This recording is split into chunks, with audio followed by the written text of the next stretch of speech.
朋友们，大家好，这次咱家学员焊的横焊的打底，咱们就不再评论了啊。那咱们主要是讲一讲这个横焊的填充啊，主要讲一下这个多层多道焊接。像多层多道，在焊接时咱们一般都是从左向右拉着焊啊，在这个手法上呢，有锯齿形或圆圈形手法。无论是斜锯齿还是斜圆圈，在摆动的时候啊，焊条摆动的幅度啊，一般有个4-5毫米就行。如果说摆动的幅度过大呢，它上侧的铁水它容易往下坠，容易坠流。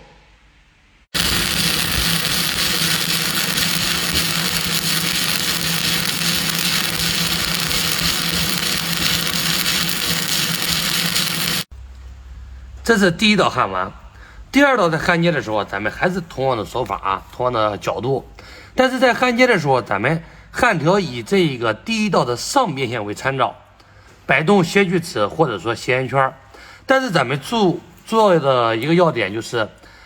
看清第一道的最高点，让第二道的下沿压到第一道的高点上。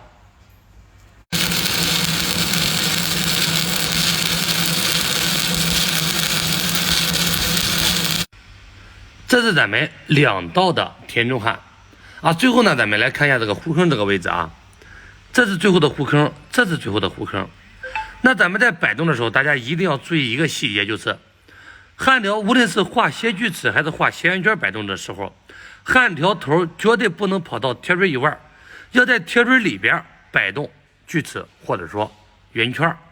当然呢，这是第2道，这是2道填充。如果说3道填充也是啊，以此类推，一道压另一道的最高点，依次给它排上来。